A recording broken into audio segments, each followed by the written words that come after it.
Hello there, boxing fans. Thank you for joining me once again here on Talkin Fight for another episode of Boxing News Headlines. Let's start off with some results that occurred very recently. The first one I'd like to talk about is the upset Armando Toro Rosentes, 14-1, 10 knockouts, stopped former unified world champion Jarrett Smith Hurd. He's 24-3 now with 60 knockouts in the final round of their scheduled 10-rounder in the middleweight division that was held at the Toyota Arena in Ontario, California. Rosentes pushed the action from the beginning with Hurd content to mostly throw counter punches that enjoyed early success, but it was a rough fight with Rosentes warned for the headbutts and Hurd twice warned for low blows. Nonetheless, Rosentes stops Hurd. Elsewhere, O'Hara Davies stopped Lewis Ritson in the 9th round to line up a shot at WBA super lightweight title. O'Hara Davies lines up a fight against the winner of the Alberto Puello WBA super lightweight title defense against Rolando Romero. The Hackney fighter halted Ritson in the 9th round of their WBA final eliminator over Newcastle, United Kingdom.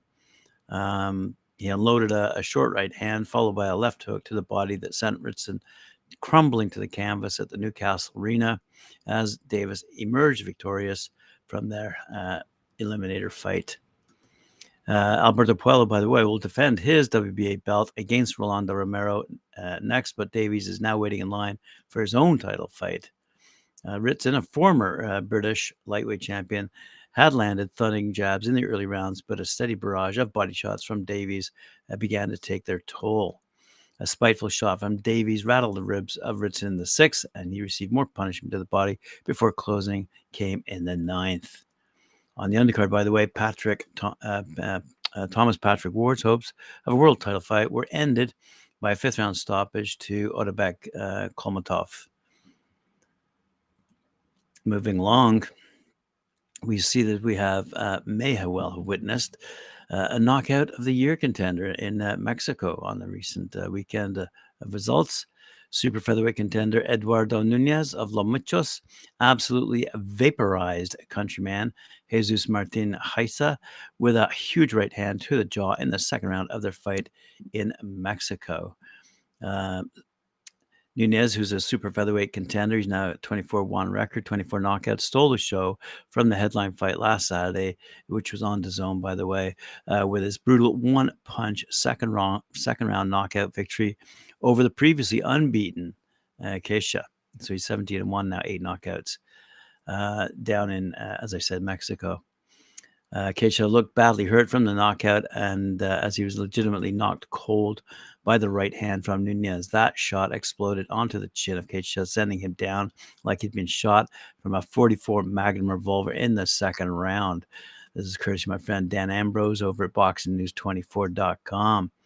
The bout was halted officially at 2 minutes 14 seconds of round number 2, and not surprisingly, Keisha was reportedly down for a while after the knockout. Nunez could be another example of a fighter like Mauricio Lara with monstrous power who was fighting in obscurity in Mexico without getting much press until this fight when he was seen by boxing fans in the U.S., as I said, on DAZN. The power that Nunez landed would appear to be greater than that of Lara. Whether Nunez can get a title opportunity like Lara did recently against WBA featherweight champ Lee Wood is unknown. The 130-pound division is well represented in terms of world champions, and it won't be easy for Nunez to capture the belt, capture a belt in this weight class. For Nunez to capture a world title at super featherweight, he'd have to beat one of these champs: Emmanuel Navarrete, Hector Luis Garcia, Oshaki Foster, and Shavkat Rakhmonov. Fighting on the undercard of the Angel Ferrero versus Eduardo Estella lightweight champ clash on an Eddie Hearn promoted fight card, the 25-year-old Nunez put in the performance of the night with a devastating knockout, which totally upstaged the Fierro-Estella fight. That knockout put Fierro and Estella, neither of which were huge punchers, in an impossible position. The 8-year professional Nunez is ranked number 7 in the IBF, number 8 by WBO at 130, and it's impossible to know how good he is because he's been languishing in obscurity, fighting mediocre opponents one after another his entire career and not given any major attention or quality opposition. After this performance, however, it'll be interesting to see if management matches him against better opposition so he can get television exposure, better paydays, and an eventual title shot. Something that we've discussed often on a Talking Fight, by the way. Elsewhere, Golden Boy Promotions delivered on the promise to give fans a Fight of the Year candidate with an all-out brawl between Luis Pantera Neri out of Tijuana and Armenian-born Azat Hovhasnian out of Los Angeles, and both kept fans on their feet, bellowing a chorus of cheers in support of both fighters as the two went to war. This was a WBC Super Bantamweight title eliminator and was scheduled for 12 rounds, and the referee stopped the fight at 1 minute 51 seconds in round number 11. The event presented in association with Zanford Boxing took place at the Fox Theater Pramana and was broadcast exclusively on DAZN as well. I knew this was going to be a very difficult fight. Azat is a very tough fighter, said Neri. We gave the fans an incredible show. I want the winner between Naya Inui and Stephen Fulton. I feel ready for a world championship, he said. We are disappointed in this outcome, and that's boxing, said Azat Hovhanajan. There was a lot of back and forth action, and we did all we could.